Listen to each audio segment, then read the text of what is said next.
Real Madrid won 3 successive Champions League titles under Zinedine Zidane. A La Liga crown was also secured. Cristiano Ronaldo was still scoring the bulk of their goals, but his playing time was managed. The dependency on the Portuguese was decreased over the course of 3 seasons. Everyone in the dressing room but Gareth Bale was getting the chance to prove themselves, and they did. They say that you leave on a high, and a high it was. Zinedine Zidane didn't have to prove anything else at the Santiago Bernabeu. He won everything as a player and delivered everything as a manager. You leave on a high when you do not have anything to prove anymore.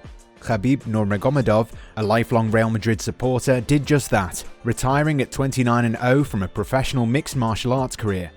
Zinedine Zidane did that too. The French tactician didn't have anything to prove anymore. He was at the summit of club football and had reached everything. It was time to go, and he did that. Promptly, after a 3rd successive Champions League title was delivered, he announced his decision to leave Real Madrid. There was no acrimony between the club and the manager.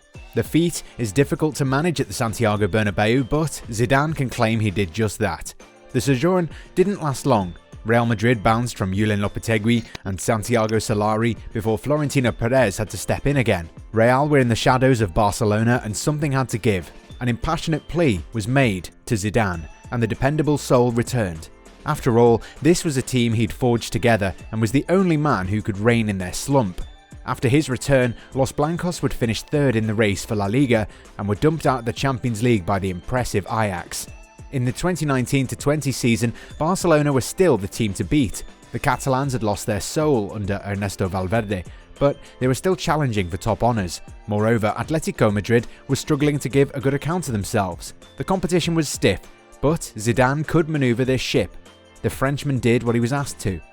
While continental honours were difficult to manage, Real Madrid would end Barcelona's domination of Spanish top-flight football. They managed this with the record signing of Eden Hazard only managing an output of a goal from 16 La Liga outings, all the more impressive. With Lionel Messi demanding to leave Camp Nou and Barcelona embroiled with uncertainty on and off the pitch, they were destined to repeat their heroics in the 2020-21 campaign. It has not turned out as the Frenchman had planned. After 12 domestic outings, the capital club are in the running for La Liga. They have a 6-point advantage over Barcelona, but are 6 points behind crosstown rivals Atletico. Moreover, they've played a game more than Diego Simeone's men. It seems the Spanish crown will be heading to Madrid, but will be placed at the Wanda Metropolitano. This was not what Perez had in mind when he brought back Zidane to end Barcelona's monopoly. The 34th La Liga title was wonderful to achieve, but a 35th one would look better. Losing out to Atletico is even worse for the fans. But this is not where Real's woes stop during the 2020-21 season. They've been utterly disappointing in the Champions League. Going into the final round of group games, there was a possibility of them crashing out. For that, Borussia Mönchengladbach had to defeat them, and Inter Milan had to take all 3 points against Shakhtar Donetsk. Fortunately, that scenario didn't play out. However, a group stage exit for the first time since the 1996 campaign is not what they hoped to happen, considering heading into the knockout rounds. Turmoil at home and on the continent has brought Zidane's continuity in question. While Real Madrid claim they will give him all the time he needs, the most decorated club in club football are not known for their patience. Putting results aside, managers have been told to pack their bags after winning the league. Their footballing style didn't match the demands of the Bernabeu faithful, and this Real Madrid side are neither playing to the tune fans want, nor delivering the results the club's hierarchy are seeking. The end of the line is near, and Zidane knows this. He accepts that the direction Los Blancos are heading in will result in a swift dismissal and the appointment of a fresh face, someone who could stem the flow of results and make them competitive again. No one is happy with the 17 goals they've scored so far. Moreover, with 12 shipped in, this is a clear sign of worrying times ahead. To put this into perspective, Atletico have only conceded twice so far. The 1998 World Cup winner pandered to the crowds after securing progress in the Champions League round of 16. He didn't admit his side's failings, but addressed his own shortcomings. Zidane alluded to uncertainty about his future at the club, which is up in the air. In addition, he pointed at the constant pressure in the managerial hot seat. "I don't know how long I'm going to stay here. I don't think about it. I'm very lucky to be at this club and I like being happy even in the most difficult times. I have lived in Spain, in Madrid, for a long time and I want to carry on a while longer. Madrid come through under pressure. Without pressure, well, that doesn't exist here. We cannot play well all the time." It shows that there is pressure to deliver. Everyone who's ever been on the sidelines for Real Madrid will attest to that. It also shows that there's an acceptance of poor performances.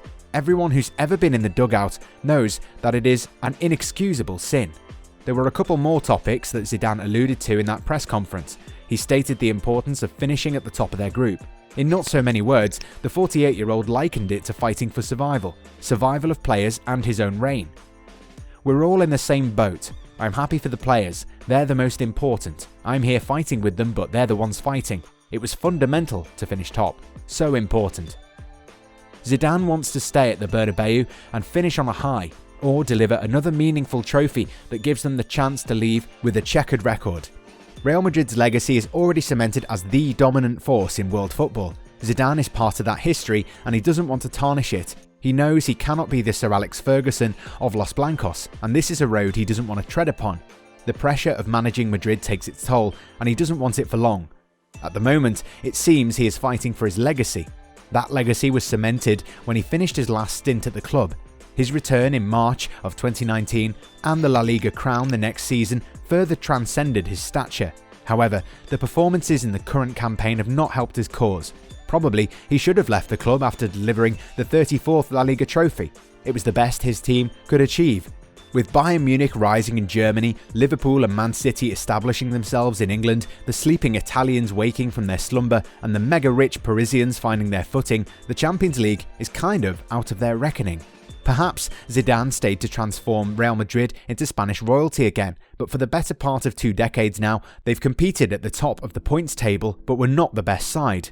Barcelona have been the dominant force, and back-to-back La Liga titles as the Catalans shot themselves in the foot was the opportunity he sought.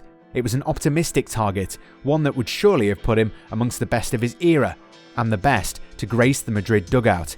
To have your name published in the annals of history, risks have to be taken, and this was a calculated risk. Barcelona were going to have issues under Ronald Koeman. The Dutch manager had claimed silverware in the Blaugrana jersey, but does not have the credentials to be at the Camp Nou. He was always going to struggle. Atletico were the other title challengers. While Real Madrid were supposed to struggle, Diego Simeone's men choked worse. The transfer market manoeuvres did not work, and Joao Felix took more time than necessary to acclimatise to La Liga. With Alvaro Morata departing and Luis Suarez taking his place, Los Rojiblancos had plenty of questions to answer. In the midst of all this, Real Madrid looked the best bet. Eden Hazard was surely going to deliver this time around. The talented young Brazilians were a year older and wiser. Martin Odegaard was returning after proving himself. To top it all off, James Rodriguez was finally shipped off and Gareth Bale would not be a distraction anymore. The variables analysed all pointed towards a Real Madrid triumph. Surely there would be ups and downs, but this team had all the ingredients to succeed in the long run.